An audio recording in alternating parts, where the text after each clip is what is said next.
Il-Partit Nazzjonalista b'soluzzjoni għal dak li għandu bżonn pajjiżna biex ikun tassew pajjiż modern u avvanzat. Sistema moderna ta' trackless tram b'investiment ta' 2.8 biljun euro, proġett li se jkun lest f'temp ta' 5 snin.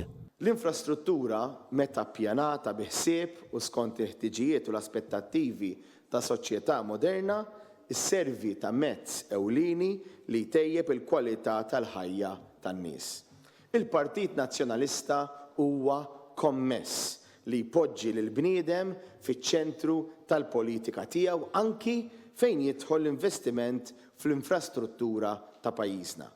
U impenjati bisħieħ li nwettqu fil-prattika l-idea li nħallu warajna Malta ferm aħjar milli sibniha. Ekstqar il-kap tal-Partit Nazzjonalista Bernard Grech meta f'konferenza tal-aħbarijiet spjega l-viżjoni tiegħu għat-trasport f'pajjiżna, dan kontrarju għall-Gvern Laburista li għadu mingħajr pjan.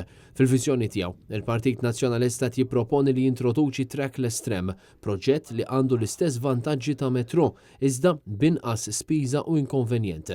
Fil-fatt, fil-waqt li l-weda tal-Partit Laburista tieħu 20 sena biex titwettaq, il-weda tal-Partit Nazzjonalista titwettaq fi żmien 5 snin u b'mod parallel sistema ta' trasport pubbliku li tiżgura konnessjonijiet ma' portijiet u ċentri importanti oħrajn.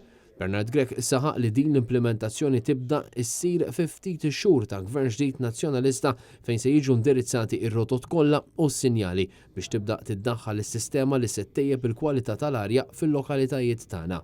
Aħna konfidenti u konvinti li din is-sistema hija l-aqwa waħda l-Malta fiċ-ċirkostanzi anki wara illi saru l-investimenti fit-toroq bil-fondi Ewropej fl-aħħar 5 snin.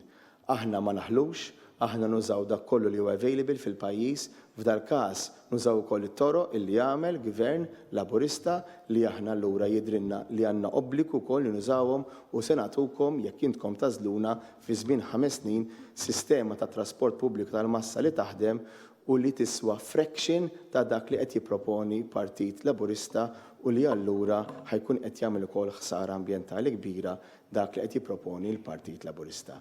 L-għażla issa hija fidejk. Id-differenza bejn il-weda tal-Labour u l-viżjoni tal-Partit Nazzjonalista hija waħda ċara ħafna. It-trackless tram tal-Partit Nazzjonalista se tiswa 2.8 biljun euro. Il-metro tal-Labour tiswa 6.2 biljun. It-trackless tram tal-Partit Nazzjonalista titlesta fl-2027, il-metro tal-Partit Laburista titlesta fl-2042. It-trackless tram tal-Partit Nazzjonalista se tinkludi fiha 48 lokalità, filwaqt li l-metro tal-Labour tinkludi biss konnettività ma' 21 lokalità.